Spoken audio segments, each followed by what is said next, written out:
Segera dia melesat dan mengayunkan pedangnya. Aura dingin yang kuat membentuk sebuah pedang es dan melesat ke arah Gu Heng. Gu Heng melihat hal ini dan mengeratkan giginya dengan marah. Segera dia menggunakan tombaknya untuk menahan serangan dari Lei Yunting. Pedang es itu hancur, namun aura dingin yang mengerikan sedikit melukai tubuh Gu Heng. Setelah terdorong mundur oleh jiwa burung hijau milik Xiao Yuan, hal ini sedikit melukai kekuatan jiwanya dan membuatnya tidak fokus. Xiao Yuan sendiri juga merasakan rebon karena jiwa burung hijau dipaksa mundur oleh Gu Heng dengan serangan yang mengerikan. Namun dia tetap sadar dan memikirkan rencana untuk mengalahkan Gu Heng. Yunting, tolong tahan dia selama 1,5 menit. Aku bisa melukainya dengan keras dan setelah itu kau habisi dia dalam 1 kali gerakan. Xiao Yuan mengirimkan pesan kesadaran ilahi kepada Lei Yunting. Lei Yunting mengangguk dan setuju dengan perkataan Xiao Yuan. Mereka tidak bisa menang dengan cara yang kasar.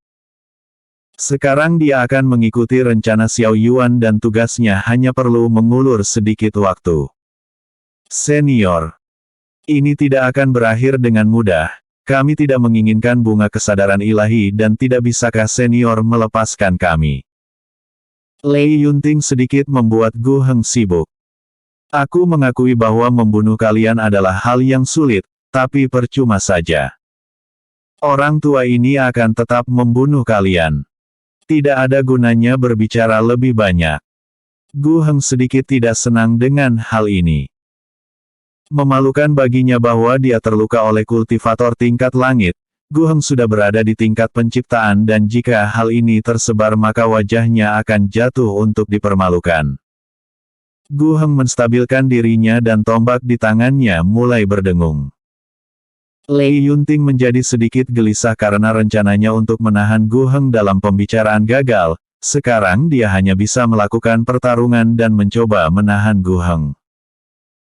Aura dingin Lei Yunting menyebar dan pedang di tangannya mulai berdengung. Lei Yunting mengerahkan ujung pedang ke arah Gu Heng dan menyuntikkan ki miliknya dalam jumlah yang besar. Cahaya pedang keluar dari ujung pedang milik Lei Yunting dan aura dingin yang ekstrim membuat setiap jalur lintasan cahaya pedang membeku. Lei Yunting memiliki tubuh giok es dan kekuatannya saat ini berada di tingkat langit lapisan ketiga. Kali ini serangannya jauh lebih kuat dari sebelumnya dan Lei Yunting sama sekali tidak menahan diri.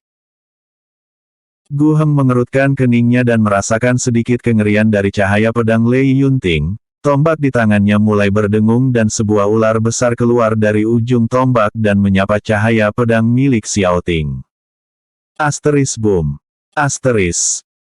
Kedua serangan ini saling bertabrakan dan membuat gua itu bergetar. Aura dingin dari cahaya pedang sedikit melukai kulit Gu Heng dan membekukan sedikit lengannya. Lei Yunting tidak jauh berbeda namun dia memiliki artifak armor tingkat penciptaan di tubuhnya, jadi dia tidak memiliki luka apapun namun sumber ki miliknya terkuras cukup banyak. Sepertinya ini adalah kemenanganku. Gu Heng berkata dengan percaya diri dan niat membunuh terlihat jelas di matanya. Asteris ngung. Asteris. Udara di tempat itu sedikit berubah dan Gu Heng sedikit terkejut dengan hal ini. Xiao Yuan yang sejak awal hanya diam sekarang mulai berdiri dan auranya bahkan terlihat sangat mengerikan. Kau terlalu percaya diri dengan kekuatanmu yang sampah itu. Sekarang aku akan membunuhmu, jadi bersiaplah. Xiao Yuan mencibir Gu Heng dengan jijik. Tato di punggung tangannya mulai berdengung dan petir emas mulai terlihat di seluruh tubuhnya. Dia sengaja meminta Lei Yunting untuk mengulur waktu dan berniat menggunakan kartu as miliknya untuk membunuh Gu Heng. Hampir semua ki miliknya dituangkan ke dalam tato di punggung tangannya dan untuk membunuh Gu Heng maka dia tidak boleh bertarung dengan setengah-setengah. Xiao Yuan bergerak dengan cepat dan Gu Heng mengayunkan tombaknya. Namun refleks yang dimiliki Xiao Yuan sangatlah cepat. Dengan rangsangan dari petir emas, entah itu kecepatan ataupun kekuatannya meningkat dengan tajam dan bukanlah hal yang sulit untuk menghindarinya. Tinju Raja. Xiao Yuan berdiri di depan Gu Heng dan aura yang kuat melonjak dengan gila.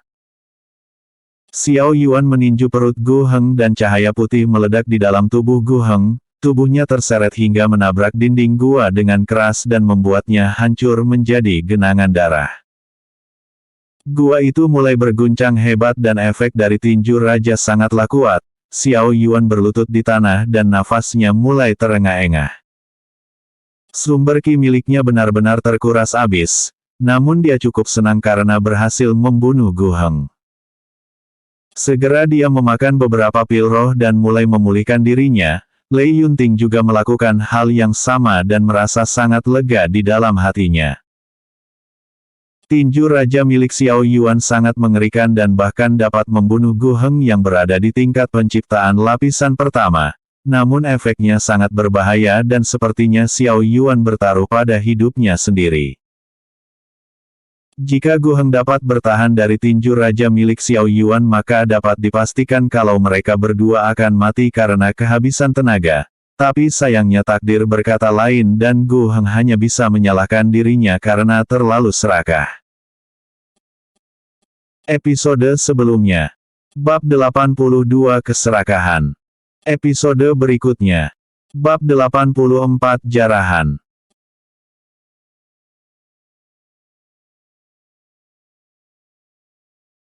Setelah beberapa waktu keadaan mereka berdua perlahan mulai membaik, Xiao Yuan cukup beruntung karena memiliki teknik tinju raja yang dia dapatkan pada waktu ujian saat itu. Kalau tidak dia sedikit khawatir karena harus menggunakan api hitam kekosongan dan menghancurkan tempat ini. Terdapat ratusan bunga kesadaran ilahi dan sayang sekali jika tempat ini hancur begitu saja. Lei Yunting perlahan mendekati Xiao Yuan dan berkata, "Apakah kau baik-baik saja?"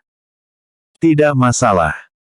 Aku sudah memulihkan setengah dari sumber ki milikku dan hanya mengalami sedikit kerusakan di laut kesadaranku." Xiao Yuan berkata dengan jujur. Jiwa burung hijau memang dapat bertarung dengan kultivator tingkat penciptaan lapisan pertama, tetapi kerusakan yang dialami jiwa burung hijau juga mempengaruhi laut kesadarannya.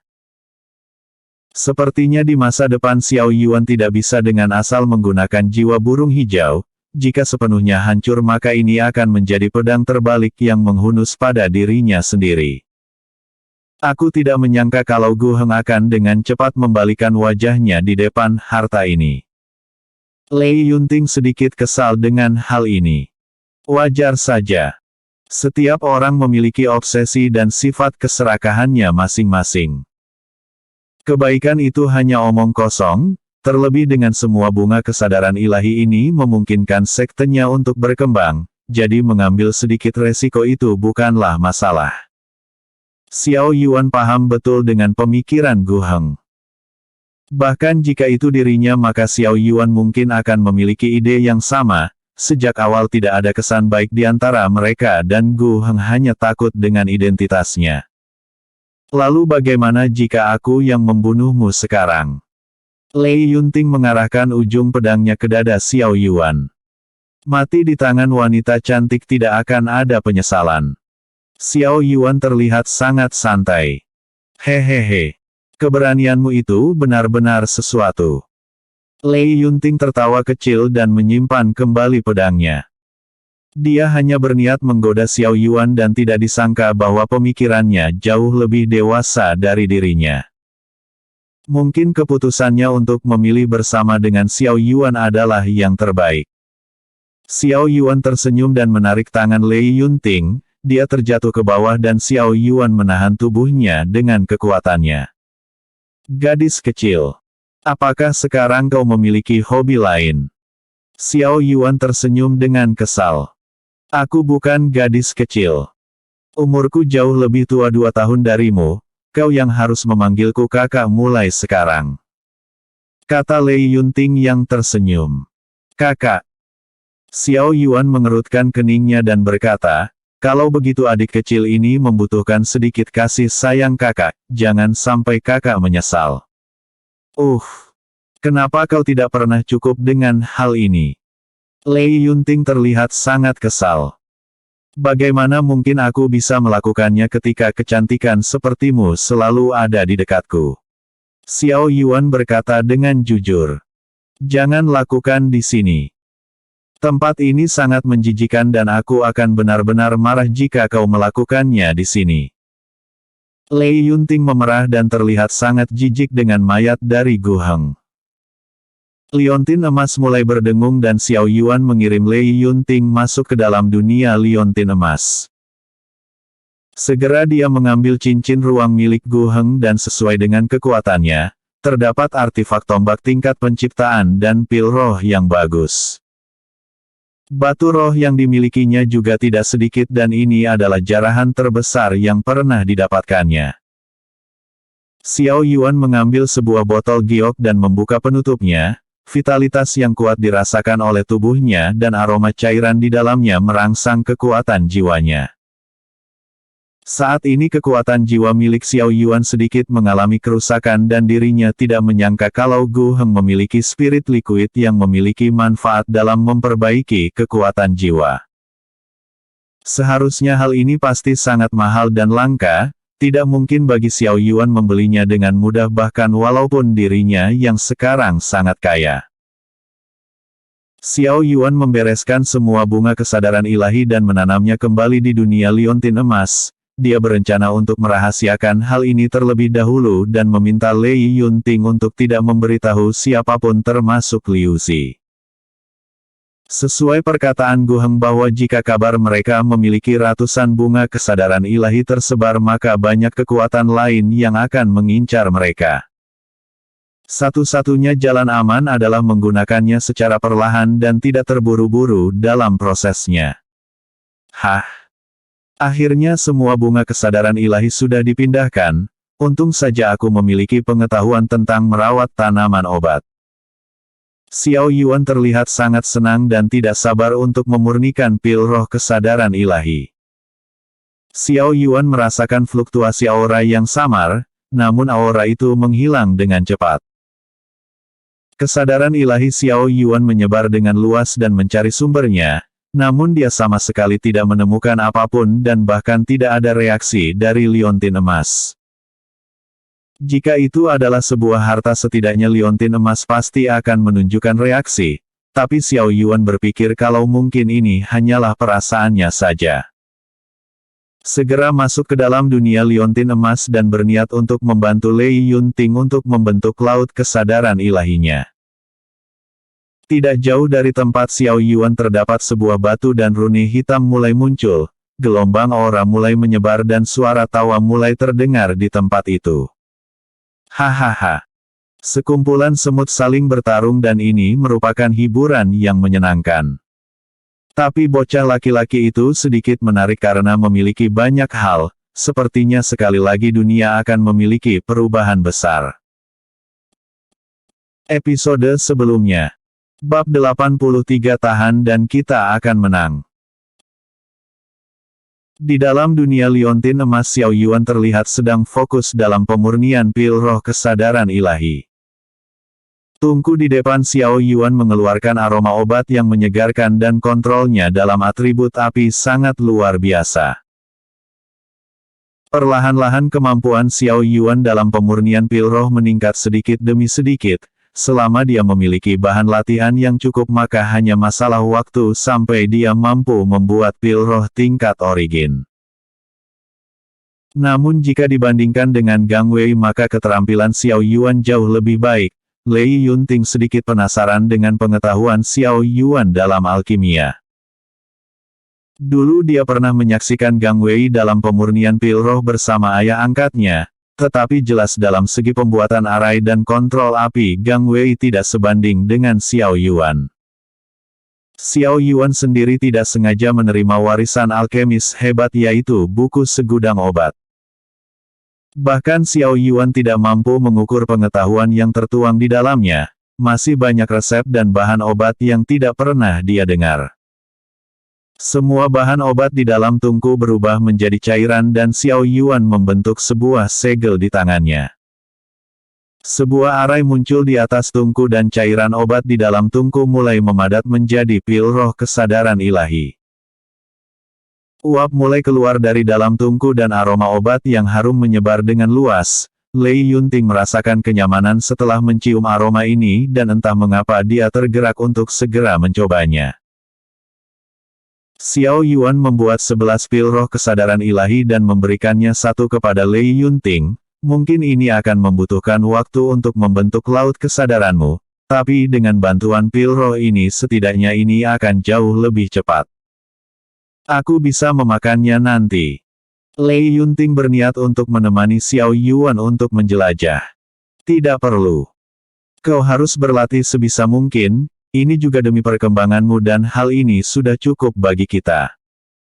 Aku akan kembali dan tidak akan pergi lebih dalam. Xiao Yuan sedikit mencari alasan. Jika seperti itu maka aku akan menyerahkan semuanya kepadamu. Lei Yunting tersenyum dengan hangat dan pergi mencari lokasi yang nyaman untuknya berlatih. Xiao Yuan menghela nafas lega dan segera dia keluar dari dunia liontin emas. Membawa Lei Yunting akan menjadi masalah dan hal ini akan membatasinya untuk bergerak. Mungkin Lei Yunting tidak takut untuk menghadapi bahaya tetapi dirinya tidak bisa membawa Lei Yunting ke dalam bahaya apapun yang terjadi. Asterismung. Asteris. Batu yang terletak di dekat Xiao Yuan mulai berdengung, gelombang aura meledak dari dalam batu dan sebuah sosok kecil perlahan keluar. Sosok yang mirip seperti ikan merah dengan tanduk emas dan 4 pasang sayang keluar dari dalam batu. Xiao Yuan terlihat bingung dengan hal ini dan sama sekali tidak takut karena menurutnya hal ini terlihat sangat lucu. Ikan apa ini? Apakah ini hasil perkawanan dari dua jenis yang berbeda? Xiao Yuan berkata dengan santai. Asteris Bam. Asteris. Ikan itu bergerak dengan kecepatan yang cepat dan ekornya memukul kepala Xiao Yuan dengan keras. Namun hanya sedikit rasa sakit yang diterimanya dan Xiao Yuan menjadi sangat kesal. Dasar bocah yang tidak sopan. Tuan ini adalah binatang suci legendaris Kunpeng, bagaimana bisa kau menghina tuan ini dengan kejam? Kunpeng berkata dengan marah. Xiao Yuan sedikit terkejut dan ini adalah kali pertama dia melihat bis yang dapat berbicara. Walaupun wujudnya aneh dan tidak terlalu kuat namun Xiao Yuan berpikir kalau Kunpeng ini sama sekali tidak sederhana. Kunpeng. Xiao Yuan baru kali ini mendengar jenis ini, jangan asal bicara. Bagaimana mungkin kau adalah binatang suci legendaris, yang aku tahu hanya naga dan phoenix saja yang merupakan penguasa. Tapi sayang. Keberadaan mereka hanya sekedar mitos dan hanya tertulis di buku sejarah. Jangan samakan tuan ini dengan ular dan burung kecil yang suka pamer, lagi pula jumlah binatang suci legendaris itu terdapat 5 dan ini adalah klon milikku. Jika kau melihat bentuk asli tuan ini maka takutnya kau akan kencing di celana. Kunpeng melanjutkan, karena kekuatanku yang mengerikan di masa lalu, aku disegel oleh Kaisar Bintang ke dalam batu bintang. Karena itulah aku keluar dan melihat bakatmu, hari ini sudah ditakdirkan dan jadilah pengikutku maka aku akan menjadikanmu penguasa dunia ini. Kau terlalu banyak berteriak, perlihatkan wujud aslimu dan jika aku takut maka aku akan menjadi pengikutmu. Tapi bagaimana jika aku tidak mundur? Xiao Yuan sedikit merasakan tantangan di dalam dirinya. Kunpeng ini bahkan tidak bisa keluar dari batu bintang dan ingin menjadikannya yang terkuat hanyalah omong kosong. Lagi pula Xiao Yuan tidak akan menyerahkan kebebasannya kepada siapapun dan lebih baik dia mati daripada harus menjadi budak. Hahaha. Aku tidak ingin membulimu dengan kejam, ketika kau berdiri depanku maka jiwamu tidak akan mampu menahannya. Bahkan jika itu 1/10 kekuatanku. Kunpeng terlihat sangat bahagia dengan menyombongkan dirinya. Aku tidak takut. Sejak dulu ketika aku pertama kali berlatih aku sudah siap mati kapan saja, setidaknya aku mati dengan cara yang terhormat dan di tangan orang kuat. Xiao Yuan sama sekali tidak takut dengan Kunpeng. Kunpeng sendiri sangat terkejut dan berpikir kalau Xiao Yuan memang cocok untuk membantunya, Prinsip bela dirinya sangat luar biasa dan selama dia membantunya dalam berlatih maka dia mungkin akan mendapatkan kebebasannya. Episode sebelumnya. Bab 84 Jarahan. Episode berikutnya. Bab 86 Pembawa Kehancuran.